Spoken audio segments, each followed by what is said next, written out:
जय हिंद, नमस्कार किसान भाइयों। मैं रंजीत कुमार और हमारे चैनल में आप सभी लोग का स्वागत है। किसान भाइयों, आज मैं प्याज की ऐसी विधि बताऊंगा, ऐसा तरीका बताऊंगा जिसे लगाकर आप बहुत सारा प्याज का उत्पादन कर सकते हैं अपने खेतों में। तो किसान भाइयों, पूरी जानकारी आपको लोगों को मिलेगी, वीडियो के लास्ट तक बने रहें। तो किसान भाइयों, कैसे आपको लगाना है, क्या क्या सावधानी बरतनी है, वीडियो के लास्ट तक बने रहें, बिल्कुल मिलेगा। तो किसान भाइयों, सबसे पहले मैं आप लोगों को एक बात बता दूं कि आप लोग को क्या पता है। अगर पता है तो भी कमेंट कीजिएगा, नहीं पता है तो भी कमेंट कीजिएगा। पूरे दुनिया में भारत दूसरे नंबर पर प्याज उत्पादन में है। अब सोचिए, हमारे भारत देश के किसान कितना हिम्मत किए हैं, दूसरे नंबर पे आ चुके हैं। अब ये पहले आने पे कोई ज़्यादा टाइम नहीं लगेगा। केला उत्पादन में आप लोग को पता है, प्याज उत्पादन में दूसरे नंबर पे, केला उत्पादन पे पहले नंबर पे हमारा भारत देश आता है। उसके बाद किसान भाइयों, अब मेन टॉपिक पे आते हैं। तो किसान भाइयों किसान भाइयों, हमारे खेतों में सबसे पहले तैयारी करना पड़ता है। पूरी तरह से, अच्छी तरह से अगर हम तैयारी करेंगे तो अच्छा उत्पादन पाएंगे। प्रति एकड़ के हिसाब से बता रहे हैं, प्रति एकड़ में आपको 1 से 1.5 ट्राली गोबर खाद डालिए। गोबर खाद से आपका जैविक होता है, तो सबको पता है, आप लोगों को भी पता होगा। और गोबर खाद आप डाले रहेंगे भरपूर मात्रा में, तो आपको आपके फसल में अच्छा ग्रोथ मिलेगा और ज़्यादा आपको डीएपी या फिर यूरिया की इस्तेमाल नहीं करना पड़ेगा। तो किसान भाइयों, आप लोगों को ज़्यादातर में गोबर खाद का इस्तेमाल कीजिए। और प्रति एकड़ में कम से कम आपको 10 केजी के हिसाब से आप लोगों को क्या डालना है, फोरेट डालना है। फोरेट डाल के आप पूरे खेत में तुरंत जुताई करा दें। तुरंत जुताई कराने के बाद आप पलेवा करा दें। गोबर खाद सूखना नहीं चाहिए। सूखने से वो गोबर खाद उपौल बन जाता है, मतलब उसमें का जो पौष्टिक तत्व रहता है वो नष्ट हो जाता है। इसलिए गोबर खाद सूखना नहीं चाहिए। सूखने से पहले जुताई करा दे, जुताई करा के पलेवा करा दे, ताकि गोबर खाद का हर एक असर सभी मिट्टी में घुल जाए, ताकि हर एक मिट्टी उपजाऊ बन जाए, बढ़िया बन जाए। अब आ जाती है टॉपिक, किसान भाइयों किस तरह से लगाया जाए। किसान भाइयों, छोटा छोटा कियारी बनाएं। पहले बीच में नाली बनाएं, चारों तरफ से नाली बना के छोटा छोटा कियारी बनाएं। कियारी का आप ज़्यादातर हाइट रखिए, तो यानी लंबाई रखिए 6 फीट और चौड़ाई रखिए 3 फीट। जैसा कि मैंने पहले अपने वीडियो में बताया था नर्सरी में, वैसा ही सेम कियारी रखिए। प्याज में आप कितने किसान भाई होते हैं, प्याज के अंदर घुस के उसमें से खरपतवार निकालते हैं, लेकिन ये गलत है।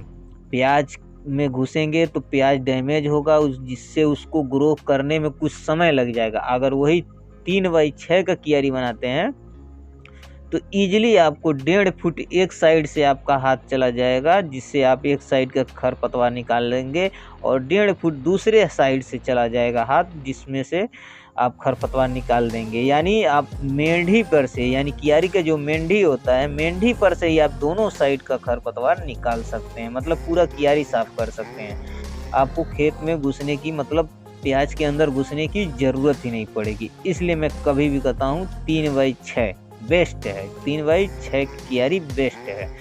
उसके बाद किसान भाइयों, कभी भी पौधा लगाएं तो 3 इंच की दूरी रखें। प्याज की पौधा कभी भी 3 इंच की दूरी रखें, और कभी भी लगाएं तो लाइन बाय लाइन लगाएं। इससे क्या फ़ायदा होता है कि आप चाहे तो खुरपी से भी आप उसको कोड़ दे सकते हैं, आप चाहे तो पतली कुदाल बनवा के कोड़ दे सकते हैं, और कभी भी लाइन बाई लाइन पे रहेगा। तो 3 इंच की जगह इसलिए देते हैं, स्पेस इसलिए हम देना चाहते हैं कि 3 इंच का स्पेस देने पर हमारा प्याज को ज़्यादा ऊर्जा खींचने की शक्ति मिलती है, उसको जगह मिलता है।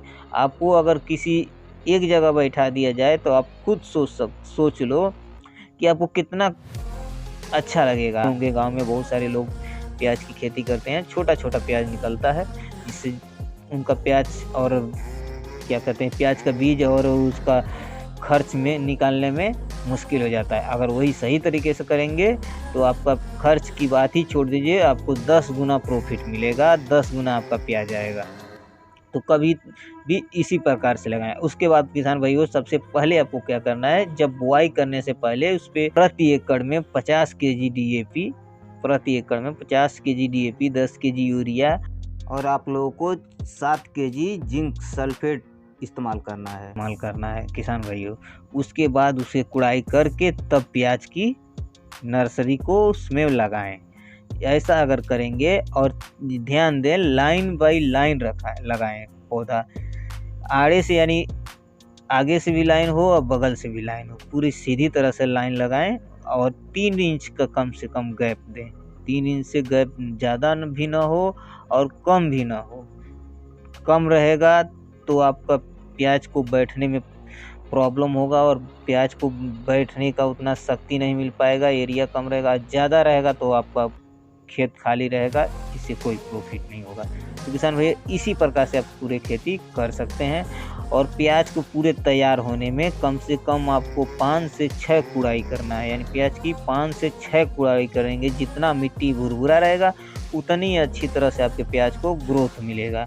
और ध्यान दें जैसे जैसे पौधा बढ़ता है वैसे ही कुड़ाई करें और पतली, पहले चौड़े खुरपे से कुड़ाई करें, फिर पतले खुरपे से, फिर उससे भी पतला खुरपा रखें, ताकि आपकी कुड़ाई जो प्याज की है अच्छी तरह से हो जाए और जड़ भी न कटे और प्याज में भी न लगे, जिससे आपका प्याज शानदार तरीके से उत्पन्न हो। तो किसान भाइयों आई होप प्याज की जानकारी आप लोग को मिल चुकी होगी। और भी कोई जानकारी हो, कोई कमेंट हो तो प्लीज़ हमें कमेंट कर सकते हैं। और आगे भी और प्याज में किस तरह से कितने दिन पे खाद डालना है, पूरी जानकारी चाहिए तो प्लीज़ कमेंट कीजिएगा। मैं वैसे आप लोगों के लिए सभी प्रकार के वीडियो बनाता रहता हूं और आप लोगों के लिए सेवा में हाजिर रहूँगा। आई होप आप लोग समझ चुके होंगे। मिलते हैं नेक्स्ट वीडियो में, तब तक के लिए अलविदा चाहता हूँ। जय हिंद, धन्यवाद आप सभी लोगों का। वंदे मातरम, जय जवान जय किसान।